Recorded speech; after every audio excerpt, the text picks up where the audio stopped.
नमस्ते व्यूअर्स, मैं पूजा कश्यप स्वागत करती हूँ आप सभी का सर्वोदय आईएएस के यूट्यूब चैनल पर, जहां हम हर रोज़ द हिंदू न्यूज़पेपर का एक इन डेप्थ एनालिसिस आपके सामने प्रेजेंट करते हैं। शुरुआत करते हैं हमारी सबसे पहली न्यूज़ से।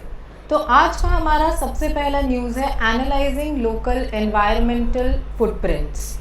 तो यहाँ पर बात हो रही है कि रिसेंटली जो एक स्टडी कंडक्ट किया गया कि ग्लोबली हम जब भी क्लाइमेट के बारे में बात करते हैं, क्लाइमेट चेंज के बारे में बात करते हैं, तो ग्लोबल लेवल पे जो चेंजेस हो रही हैं, जो इम्पैक्ट हो रहा है, उसके बारे में बात करते हैं। बट एक्चुअली में अगर हम देखा जाए तो ये सारी चीज़ें कहीं ना कहीं इनके जो कॉजेज़ हैं वो लोकल हैं। तो लोकली हमें स्टेप्स लेने की ज़रूरत है ताकि उन चीज़ों को रिजॉल्व कर सकें। क्योंकि देखिए, अगर आप ग्लोबल लेवल से अंदर आना शुरू करेंगे तो बहुत बड़े बड़े मेजर्स लेकर के आपको नीचे तक पहुंचना पड़ेगा। लेकिन वहीं अगर हम छोटे लेवल से शुरू करेंगे तो धीरे धीरे करके स्पाइरली हम जा कर के ग्लोबल लेवल के चैलेंजेस को मीट कर पाएंगे। होता है ना कि अगर कोई बड़ा टारगेट कंप्लीट करना है तो छोटे छोटे टारगेट सेट करके हम उस बड़े टारगेट तक पहुंचते हैं। फॉर एग्जाम्पल, जैसे आप अपने प्रेपरेशन में भी देखिए कि कई बार ऐसा होता है कि हमारे लिए बहुत मुश्किल हो जाता है बड़े से सिलेबस को देख करके उसको पढ़ना, लेकिन फिर उसको हम छोटे छोटे पार्ट्स में ब्रेक करते हैं। तो बिल्कुल वैसी ही सिचुएशन है कि अगर हमें इन्वायरमेंट चेंज को, क्लाइमेट चेंज को टैकल करना है, तो जो लोकली चेंजेस हो रहे हैं, लोकल लेवल पे जो एनवायरमेंटल फुटप्रिंट्स हैं, उनको हमें टैकल करना पड़ेगा। तो यहाँ जो ऑथर है वो कहते हैं कि क्लाइमेट चेंज एक ग्लोबल कंसर्न है, लेकिन प्रॉब्लम्स जैसे कि वाटर स्केर्सिटी, एयर पोल्यूशन, ये ज़्यादातर लोकलाइज्ड या रीजनलाइज्ड प्रॉब्लम्स हैं, ना कि ग्लोबल लेवल के प्रॉब्लम्स ज़्यादा हैं। क्योंकि अब देखिए, एयर पोल्यूशन अगर देखा जाए तो दिल्ली एनसीआर वाले रीजन में इंडिया में ज़्यादा होता है। वहीं अगर कोई ऐसे अंडमान एंड निकोबार वाला आइलैंड्स देखा जाए तो वैसा नहीं होता है। तो बहुत हमें एक सेग्रीगेटेड अप्रोच की ज़रूरत है जो लोकल रिक्वायरमेंट्स के हिसाब से जो क्लाइमेट चेंज है उस कंसर्न को मिटिगेट कर सके। For example, excessive water use in one region may not directly affect water scarcity elsewhere. कि अब पंजाब में अगर वाटर स्केर्सिटी हो रहा है या बैंगलोर में अगर वाटर स्केर्सिटी हो रहा है तो उसका इम्पैक्ट हमें बिहार में, झारखंड में, इन सब जगहों में देखने को नहीं मिलेगा। तो अभी रिसेंटली एक स्टडी कंडक्ट की गई जिसका नाम था water air pollution and carbon footprints of conspicuous या लग्जरी कंजम्पशन इन इंडिया। तो लग्जरी कंजम्पशन से वाटर और एयर पोल्यूशन पे क्या इम्पैक्ट पड़ता है और कार्बन फुटप्रिंट्स पे उसका क्या इम्पैक्ट पड़ता है, ये चीज़ इस स्टडी में देखी गई। तो लग्जरी कंजम्पशन मतलब बाहर खाना हो गया, एयर कंडीशनर, ये सारी चीज़ें लग्जरी कंजम्पशन होती हैं जो हर कोई अफोर्ड नहीं कर पाता है। तो इस स्टडी में इसको इम्पैक्ट, इस चीज़ के पूरे इम्पैक्ट को देखा गया किस पे, तो affluent individuals, particularly those who engage in consumption beyond basic needs. जैसे खाना हमारी बेसिक रिक्वायरमेंट है, लेकिन बाहर जाकर रेस्टोरेंट में खाना ये बेसिक रिक्वायरमेंट नहीं है। तो इन सब चीज़ों से जो कार्बन फुटप्रिंट होता है वो एनलार्ज होता है। तो ये जो स्टडी था ये स्पेसिफिकली एग्जामिन करता है कार्बन डाइऑक्साइड, वाटर और पर्टिकुलेट मैटर PM 2.5 के फुटप्रिंट्स को एसोसिएटेड विथ लग्जरी कंजम्पशन। और लग्जरी कंजम्पशन जो है वो अलग अलग इकोनॉमिक क्लासेस में अलग अलग होता है। तो इस पूरे स्टडी को 10 डिसाइल्स में डिवाइड किया गया। डिसाइल मतलब अलग अलग ग्रुप ऑफ पॉपुलेशन। तो 10 डिसाइल के हिसाब से, उनके अलग अलग इकोनॉमिक क्लासेस के हिसाब से उनको डिवाइड किया गया। तो क्या की फाइंडिंग्स है इसकी? तो the study reveals that all the 3 environmental footprints, कौन कौन से? तो CO2, वाटर और हमारा PM 2.5, इन तीनों increase as households move from poorer to the richer economic classes. For example, आपने भी अपने घर में देखा होगा कि जैसे जैसे आपके पेरेंट्स की इनकम बढ़ी, इन केस अभी अगर आप लोग खुद इंडिपेंडेंट नहीं हैं, तो जैसे जैसे आपके पेरेंट्स की इनकम बढ़ी वैसे वैसे करके जो आपका लेवल ऑफ लिविंग है वो इम्प्रूव हुआ। तो लेवल ऑफ लिविंग इम्प्रूव हुआ तो कल जब हमारी ज़रूरत एक कार से पूरी हो रही थी, वहीं आज पर पर्सन घर में एक कार होती है, कई बार उससे भी ज़्यादा होती है। तो इन सब का इम्पैक्ट, अब पुअर जो लोग गरीब हैं, पुअरर सेक्शन से बिलोंग करते हैं, उनके पास तो ऐसा लग्जरी है नहीं, उनके पास ऐसा लेवरेज है नहीं कि वो ऐसा कर सकते हैं। तो जैसे जैसे करके हम पुअरर सेक्शन से रिचर इकोनॉमिक क्लास पे शिफ्ट करते हैं, वैसे वैसे जो हमारा एनवायरमेंटल फुटप्रिंट है CO2 का, वाटर का और PM 2.5 का, वो इंक्रीज करता है।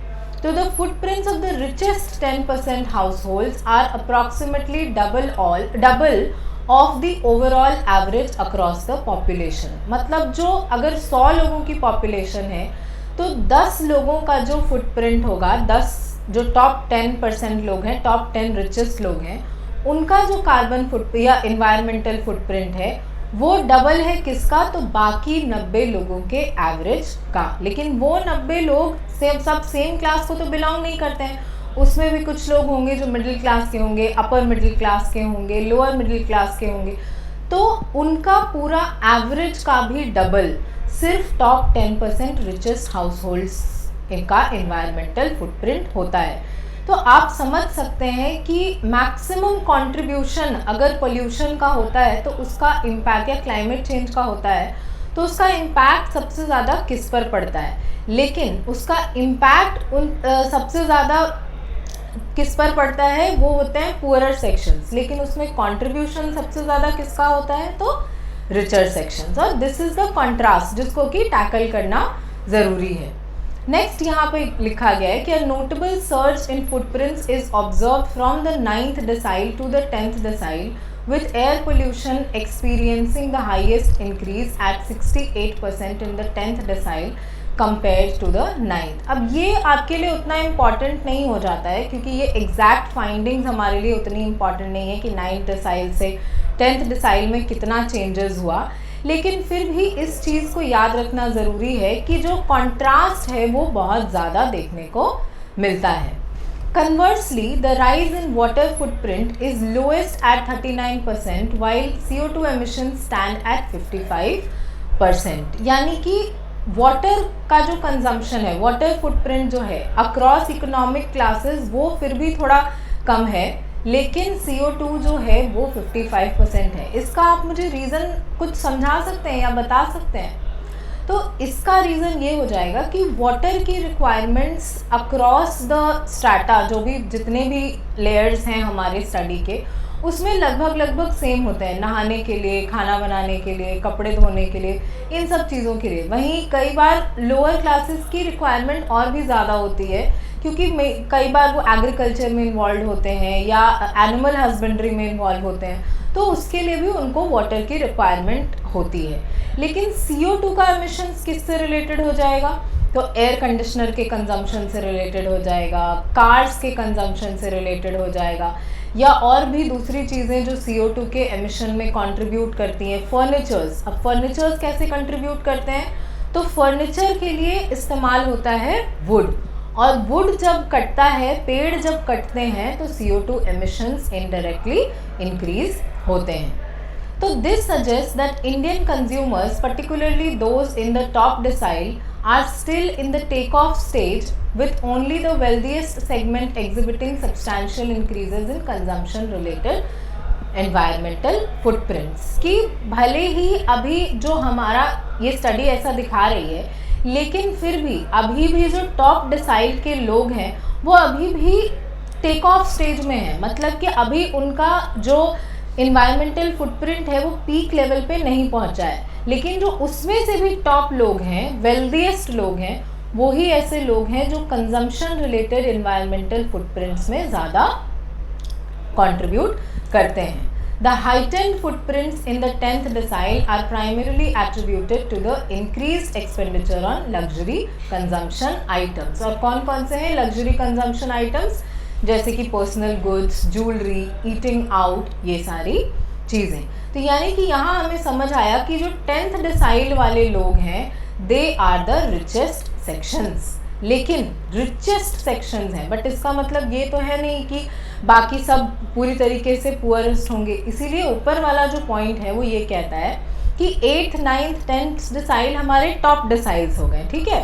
तो टॉप डिसाइल के लोग अभी भी टेक ऑफ स्टेज में है, लेकिन वहीं 10th डिसाइल जो कि वेल्दीएस्ट सेक्शन को इंडिकेट करता है, वो उनका इंक्रीज एक्सपेंडिचर जो हुआ है या उनका इंक्रीज फुटप्रिंट जो हुआ है वो क्यों हुआ है, क्योंकि एक्सपेंडिचर उनका बढ़ गया है लग्जरी कंजम्पशन आइटम्स पर।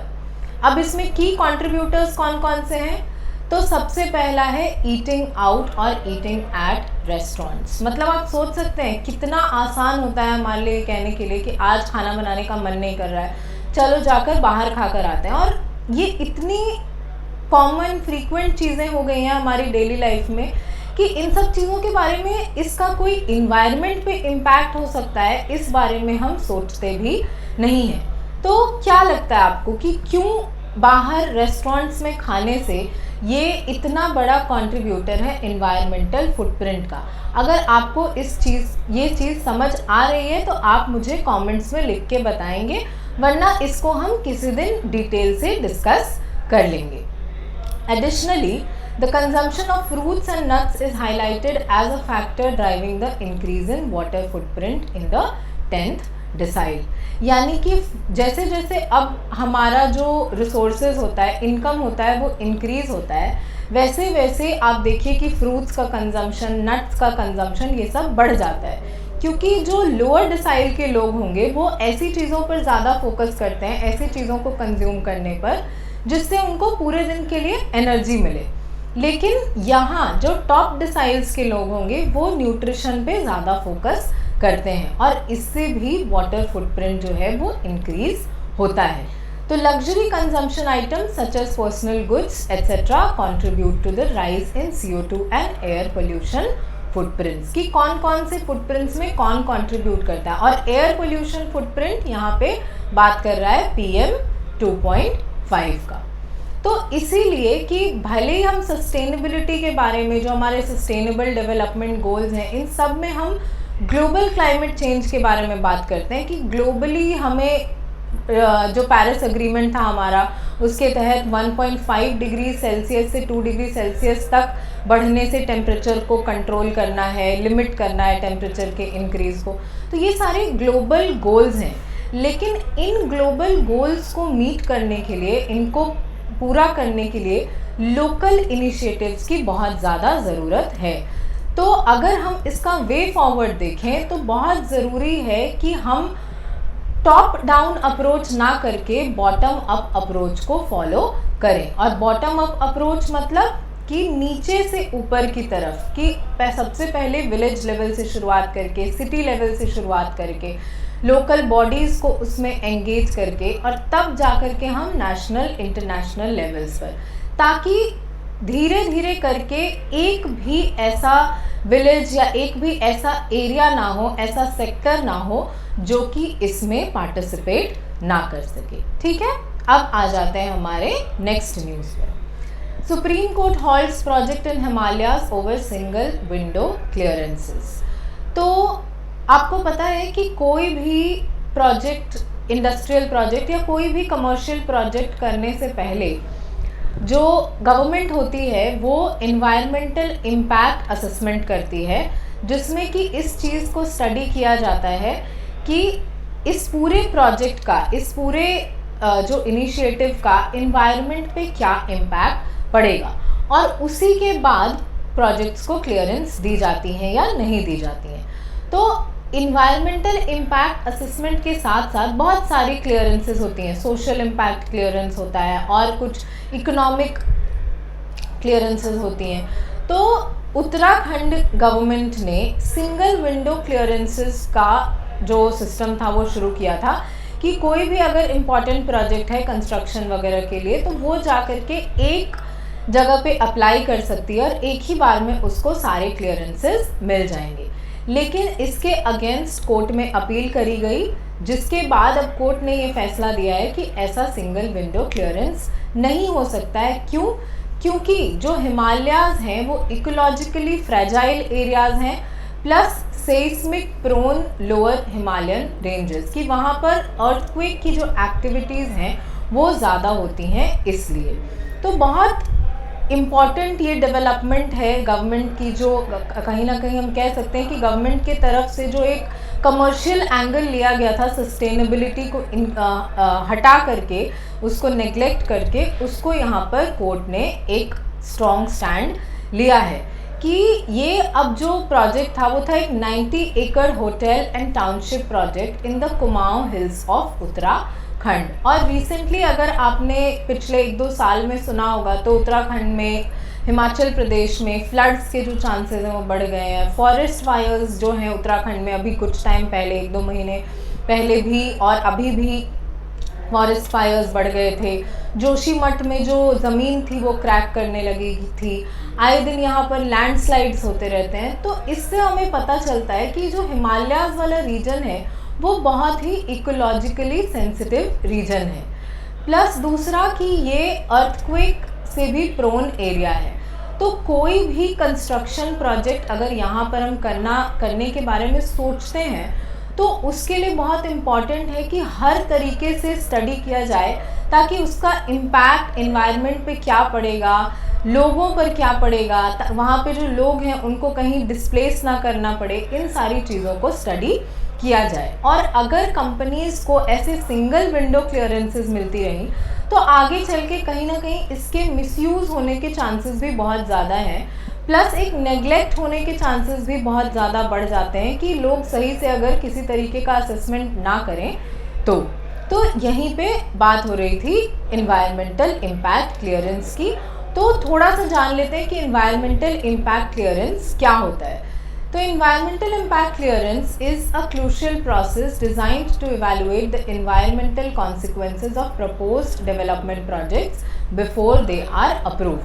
पूरा एक डिटेल रिपोर्ट सबमिट करनी पड़ती है कंपनीज़ को, उसको स्टडी किया जाता है, उसके बारे में आसपास के लोगों से इन सब चीज़ों का ध्यान रखा जाता है ताकि नेगेटिव इन्वायरमेंटल इम्पैक्ट्स जो हैं उनको हम मिटिगेट कर सकें।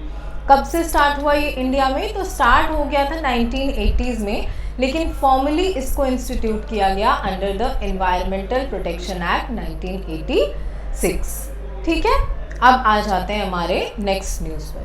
तो अगला न्यूज़ है हमारा, GDP growth eased to 6.7% in Q4 says ICRA। ICRA यानी कि investment information and credit rating agency. तो यहाँ पे बस यही बात हो रही है कि जीडीपी का जो ग्रोथ है तो सर्विस सेक्टर में, इंडस्ट्रियल सेक्टर में, प्लस एग्रीकल्चर सेक्टर में, यानी हमारा प्राइमरी, सेकेंडरी और टर्शरी तीनों सेक्टर ही थोड़े थोड़े कॉन्ट्रैक्ट हुए हैं, जिसकी वजह से हमारा जीडीपी ग्रोथ जो है वो थोड़ा कम हो गया है Q4 में। तो जितना हमारा प्रोजेक्शन था उससे थोड़ा कम हो गया है, लेकिन एवरेज जो हमारी ग्रोथ रही है चारों क्वार्टर्स की वो अभी भी 7.4% रही है फॉर 2023-2024। तो यहाँ, और ये किसने कहा है? तो रेटिंग्स एजेंसी ICRA ने। तो NSO के हिसाब से, जो कि नेशनल इनकम एस्टिमेट्स को प्रेजेंट करती है, उन्होंने प्रोजेक्ट किया था 7.6% GDP growth for the year gone by, factoring in a 5.9% uptick in the final quarter compared with 8.4% growth estimated for the Q3। कि अब अलग अलग एजेंसीज होती हैं जीडीपी को एस्टिमेट करने के लिए, नेशनल इनकम को एस्टिमेट करने के लिए अलग अलग एजेंसीज होती हैं, और जीडीपी को कैलकुलेट करने के लिए अलग अलग मेथड्स भी होते हैं। तो एक मेथड होता है जिसमें तीनों सेक्टर्स की ग्रोथ को कंपेयर किया जाता है और उसके बाद उसके हिसाब से जीडीपी को निकाला जाता है। एक नेशनल इनकम मेथड होता है जिसमें जितने भी लोग नेशन में रहते हैं उनका जो टोटल इनकम होता है उसके हिसाब से जीडीपी को कैलकुलेट किया जाता है। ग्रॉस वैल्यू एडेड के हिसाब से भी जीडीपी को कैलकुलेट किया जाता है। तो अलग अलग एजेंसीज अलग अलग मेथड्स को यूज़ करती हैं। इंडिया में at present 6 credit rating agencies हैं, जैसे कि एक ICRA हो गया जो कि सेबी के अंडर रजिस्टर्ड हैं। तो हो सकता है आपके एग्जाम में ये क्वेश्चन पूछा जाए कि इनमें से कौन कौन सी एजेंसीज जो हैं वो सेबी के अंडर रजिस्टर्ड हैं या नहीं है। तो कौन कौन से हैं? तो सबसे पहला CRISIL, ICRA, care, Smera, Fitch India और ब्रिकवर्क रेटिंग्स। ICRA की स्थापना हुई थी 1991 में और इसका हेडक्वार्टर्स कहाँ है? तो गुरुग्राम हरियाणा में। तो ओवरऑल अगर हम देखा जाए तो इस न्यूज़ को मैंने यहाँ इसलिए डाला था ताकि ICRA के बारे में आपको पता हो। GDP के एस्टिमेट्स तो टाइम टू टाइम चेंज होते रहते हैं, लेकिन ICRA के बारे में आपको पता होना चाहिए, क्योंकि कई बार हमने देखा है एग्ज़ाम में क्वेश्चंस आते हैं, फिर हमें लगता है पता नहीं ये क्वेश्चन कहाँ से आ गया, कैसे पूछ लिया, किसी किताब में नहीं लिखा था। लेकिन नहीं, वो क्वेश्चंस होते हैं और हमारे करंट अफेयर्स से लिंक्ड होते हैं। कोई भी question out of the blue नहीं आता है। अब आ जाते हैं हमारे पहले एडिटोरियल पर।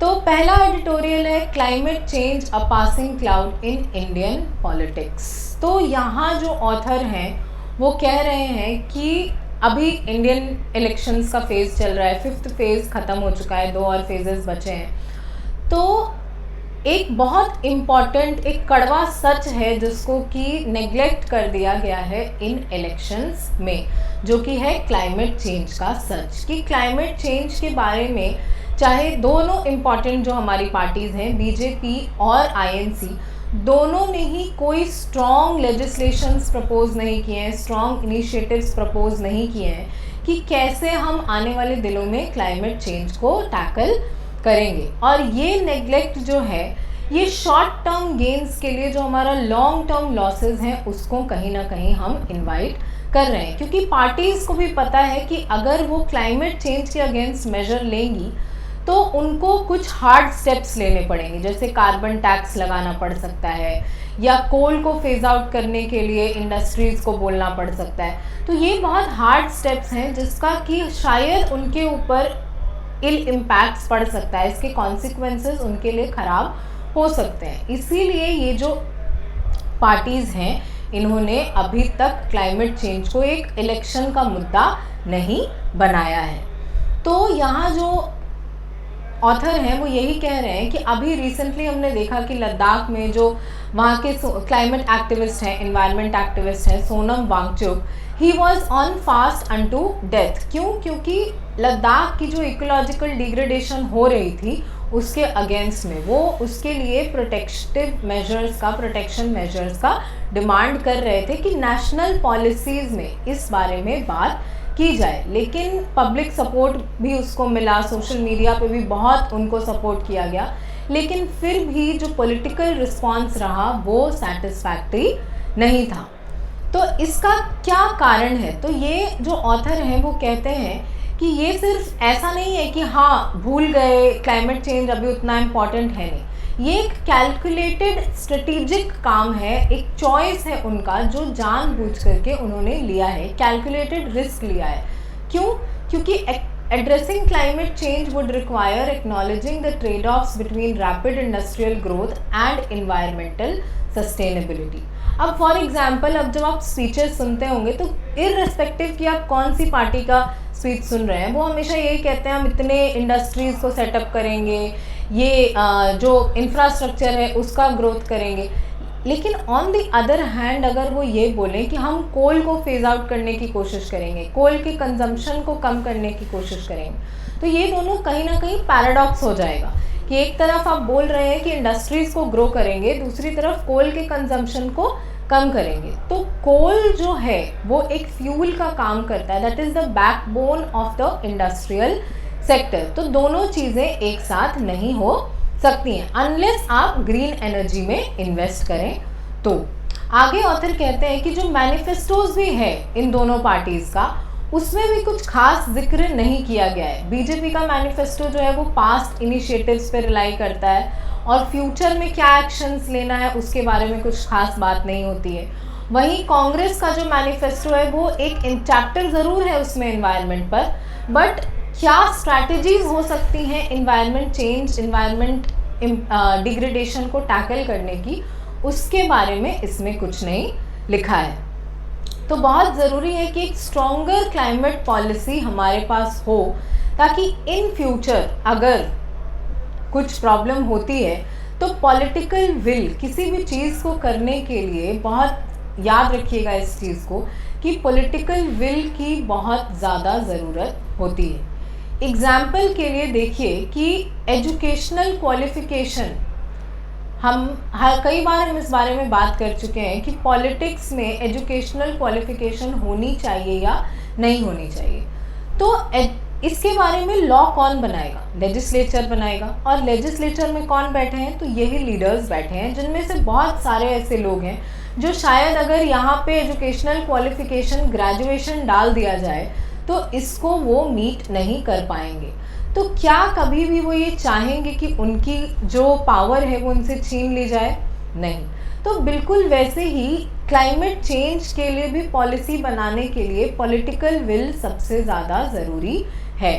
और इर्रेस्पेक्टिव कि कौन सी पार्टी पावर में है, किसी भी पार्टी के पास ये पॉलिटिकल विल नहीं है कि जो सीरियस उसके कॉन्सिक्वेंसेस हो सकते हैं उसको वो झेल सके। क्योंकि अल्टीमेटली अगर इनको कुछ चाहिए तो वो पावर चाहिए। लेकिन आज नहीं तो कल पॉलिसी तो बनानी पड़ेगी, बोथ नेशनल लेवल पे और लोकल लेवल पर, ताकि हम क्लाइमेट चेंज को टैकल कर सकें। और इसी से रिलेटेड अभी एक बहुत इम्पॉर्टेंट डेवलपमेंट हुई मार्च 2024 में, जब सुप्रीम कोर्ट ने डिक्लेयर किया right against climate change as a fundamental right. और इसको मैंने बहुत डिटेल से कवर किया है अपने न्यूज़ एनालिसिस में, तो उसको आप जा करके दोबारा देख सकते हैं। लिंक आपको नीचे डिस्क्रिप्शन में मिल जाएगा। तो आप मुझे उसके बाद वो वीडियो को देख के बताइएगा कि कौन कौन से 2 आर्टिकल्स के तहत कोर्ट ने ये फैसला दिया है। तो अब यहाँ कोर्ट ने जब ये फैसला दिया, यानी कि अब पार्टीज़ के पास, गवर्नमेंट के पास और भी ज़्यादा मौका है कि क्लाइमेट चेंज को टैकल करते हुए जो पॉलिटिकल ट्रांसफॉर्मेशन है वो इंडिया में लाया जा सके, ताकि जो गैप है हमारा इलेक्टोरल पॉलिटिक्स और क्लाइमेट पॉलिसी के बीच में वो कहीं ना कहीं कम हो सके। क्योंकि दोनों का एंड गोल जो है वो एक होना चाहिए। अभी दोनों क्या कर रहे हैं कि पैरेलल लाइंस बने हुए हैं जो कि आगे चल के कभी इंटरसेक्ट नहीं करेंगे। बट ऐसा अप्रोच हम पूरे टाइम के लिए नहीं अपना सकते हैं, क्योंकि आज नहीं तो कल क्लाइमेट चेंज के लिए पॉलिसी तो बनानी पड़ेगी। तो टाइम रहते अगर हम ऐसा कर लेंगे तो India can take a lead even at the global level. ठीक है, अब आ जाते हैं हमारे आज के नेक्स्ट एडिटोरियल पर, जो है स्पॉटलाइटिंग प्री एक्लैम्प्सिया एंश्योरिंग सेफ मदरहुड। तो यहाँ पर एक कंडीशन के बारे में बात हो रही है, प्री एक्लैम्प्सिया। तो सबसे पहले हम समझते हैं कि एक्लैम्प्सिया या एक्लैम्प्सिया क्या है। तो ये एक सिग्निफिकेंट हेल्थ कंडीशन होता है जब प्रेगनेंसी के दौरान जो मदर होती हैं उनको सीजर अटैक्स आते हैं। सीजर अटैक्स मतलब जैसे कि दौरे पड़ते हैं उस तरीके से। तो प्री एक्लैम्प्सिया होता है कि हाइपरटेंशन की जो प्रॉब्लम होती है मदर में वो बहुत ज़्यादा बढ़ जाती है ड्यूरिंग प्रेगनेंसी। और हाइपरटेंशन जब बढ़ जाता है तो इसका इम्पैक्ट जो चाइल्ड होता है उस पर भी देखने को मिलता है। तो यहाँ जो ऑथर है वो यही कह रहे हैं कि प्रीनेटल यानी बर्थ से पहले का जो केयर होता है वो चाइल्ड के लिए बहुत ज़्यादा ज़रूरी है, ताकि आगे का आफ्टर बर्थ जो उसकी लाइफ होगी वो सिक्योर हो सके। क्योंकि देखिए जो भी हम स्टेप्स लेते हैं वो आफ्टर बर्थ लेते हैं कि वैक्सीनेशन कराना है, न्यूट्रिशन कराना है, 6 मंथ्स तक ब्रेस्ट फीडिंग करनी है, ये सारी चीज़ें बर्थ के बाद होती हैं। लेकिन ज़िंदगी की जो वो बच्चा है उसकी लाइफ की शुरुआत जब से वो एक जाइगोट बना था, जब से वो एक एम्ब्रियो बना था, तब से ही वो उसकी लाइफ की शुरुआत हो चुकी थी। तो बहुत ज़रूरी है कि वो जो 9 मंथ्स का टाइम होता है उसमें भी जो मदर्स हैं उनको एडिक्वेट केयर दी जाए। क्योंकि बहुत सारे ऐसे कंडीशंस होते हैं जिसमें कि प्रीनेटल केयर ना मिलने की वजह से जो फिज़िकल एबनॉर्मेलिटीज़ भी होती हैं और मेंटल एबनॉर्मेलिटीज़ भी देखने को मिलती हैं। और ये कोई अनछुपा सच नहीं है कि हाँ ऐसा बहुत रेयर केसेस में होता है, ऐसा बहुत सारे केसेस में होता है। इसीलिए कॉम्प्रिहेंसिव प्रीनेटल केयर बहुत ज़्यादा ज़रूरी हो जाता है। तो इसका क्या इम्पोर्टेंस है?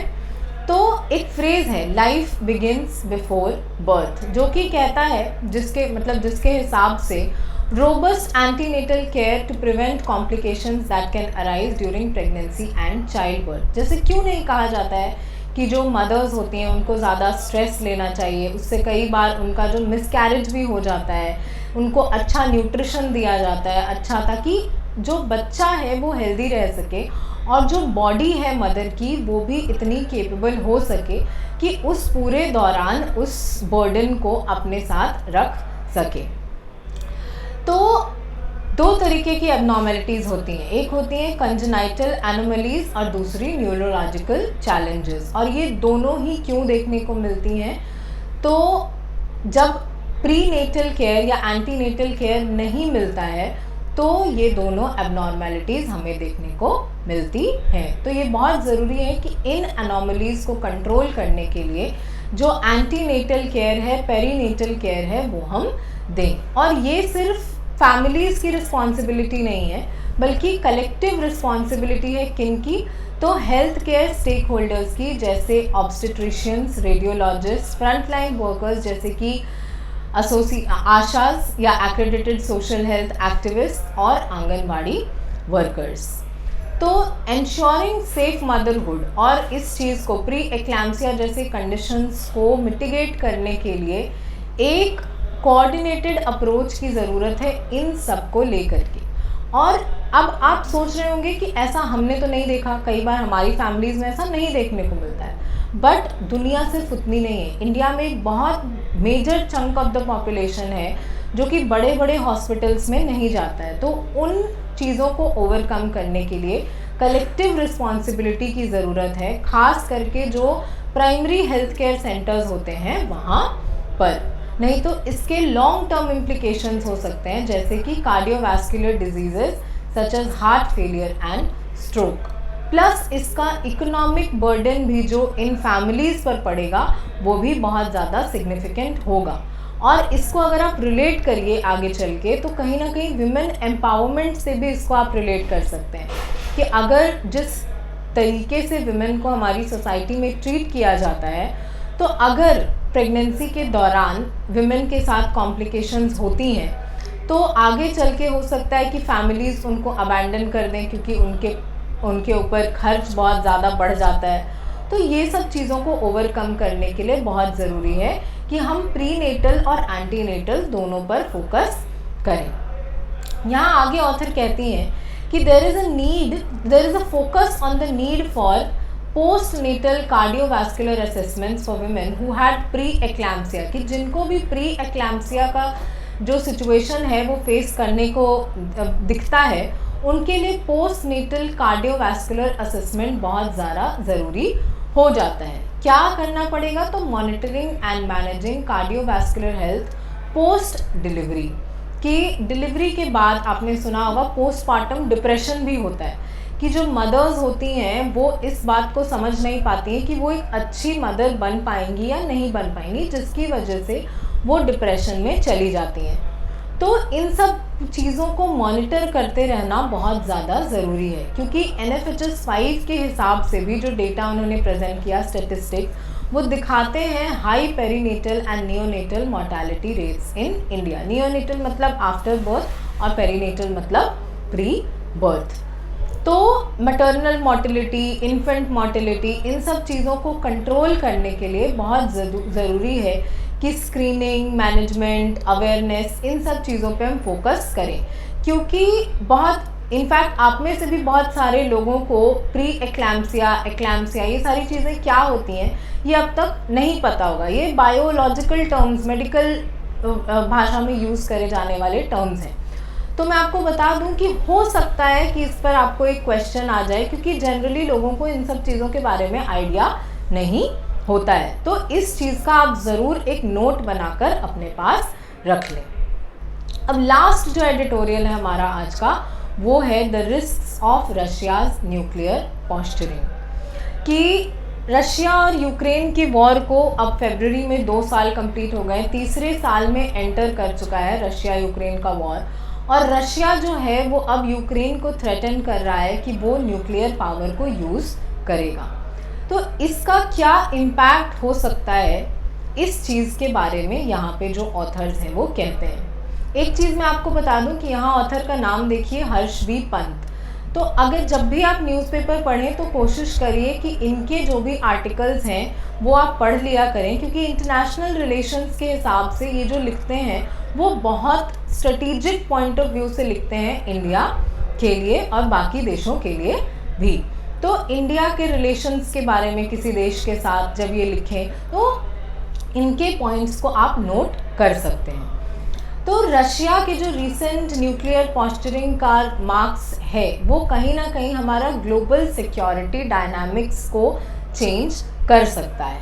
कैसे? तो सबसे पहला है डेटरेंस एंड स्टेबिलिटी, कि न्यूक्लियर डेटरेंस जो है वो फॉलोड प्रिंसिपल है अक्रॉस द वर्ल्ड, कि हर छोटी चीज़ के लिए हम न्यूक्लियर पावर को यूज़ नहीं करेंगे। और जो भी पहले की न्यूक्लियर पावर्स थी उन्होंने इसी चीज़ की अश्योरेंस दी थी, तब जाकर के बहुत सारी छोटी कंट्रीज़ जो थी जिनके पास न्यूक्लियर पावर था उन्होंने अपने पावर को गिव अप किया था, जिसमें यूक्रेन भी इंक्लूडेड है।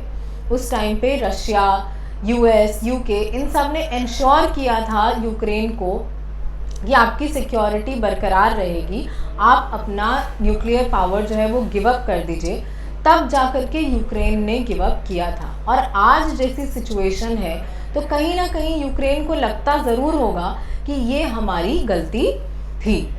तो डेटरेंस एंड स्टेबिलिटी की logic of nuclear deterrence which has historically been based on mutual assured destruction and existential threats is being challenged by Russia's actions, and this poses a risk of global security and stability। कि पहले जो condition हम follow कर रहे थे, जो normal norm था, accepted norm nuclear deterrence का, डेटरेंस मतलब पीछे हटना, कि हम न्यूक्लियर पावर को यूज़ करने से खुद को रोकेंगे अनलेस एंड अनटिल हमारे ऊपर कोई एग्जिस्टेंशियल थ्रेट होगा। अब आप खुद सोच के देखिए कि क्या यूक्रेन से रशिया को एग्जिस्टेंशियल थ्रेट हो सकता है? नहीं हो सकता है। तो क्या रशिया के एक्शंस यहाँ पे जस्टिफाइड हैं? और अगर ये जस्टिफाइड नहीं है तो इसका ग्लोबल सिक्योरिटी और स्टेबिलिटी पे बहुत बड़ा इम्पैक्ट पड़ सकता है। क्यों?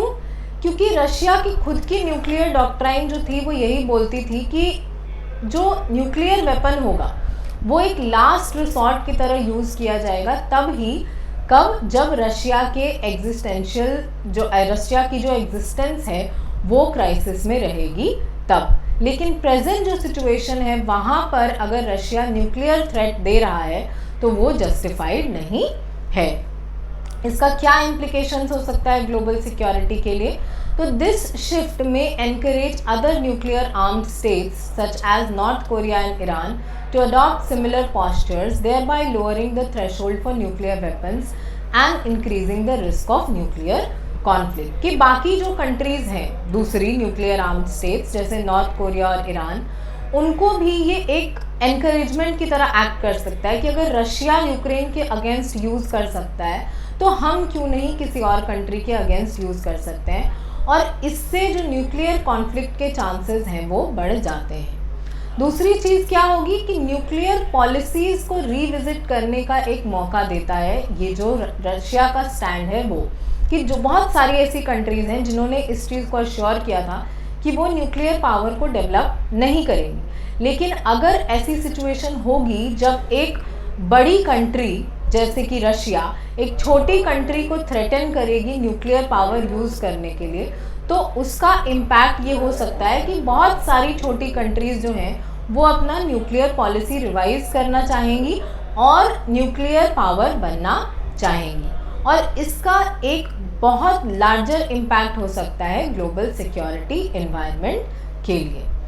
तो रशिया को बहुत ज़रूरी है कि रशिया ने जो भी स्टेप्स लिए हैं वेस्टर्न इंटरवेंशन को कम करने के लिए, कि यूक्रेन को जो वेस्ट का सपोर्ट मिल रहा है उसका जो लॉन्ग टर्म इम्पैक्ट है उसको भी स्टडी करें, ताकि जो छोटे छोटे स्टेट्स हैं उनको एनकरेजमेंट ना मिले न्यूक्लियर पावर को डेवलप करने के लिए। और हर छोटी चीज़ पे अगर हम न्यूक्लियर वेपन्स को ही यूज़ करने लगेंगे तो इसका इम्पैक्ट कहीं ना कहीं हमारे ग्लोबल सिक्योरिटी एनवायरनमेंट पर बहुत बुरा हो सकता है। तो ग्लोबल पीस को इंश्योर करने के लिए बहुत ज़रूरी है कि इस कॉन्फ्लिक्ट में न्यूक्लियर वेपन्स का यूज़ ना किया जाए और रशिया को ये समझाना, अलग अलग कंट्रीज़ को मिल करके रशिया को ये मैसेज देना होगा कि nuclear weapon should be the last resort, कि जब आपके पास कोई और उपाय नहीं बचेगा तब जाकर के आप न्यूक्लियर वेपन्स को यूज़ करिए। क्योंकि आप देखिए,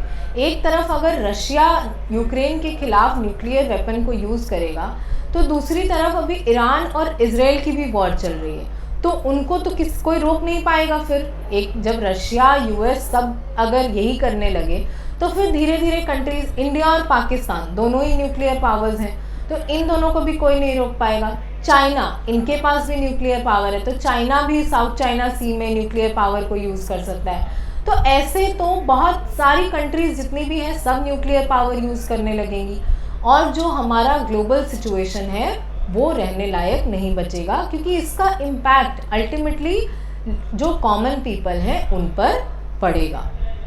तो इसीलिए न्यूक्लियर जो ऑप्शन है that should be the last resort.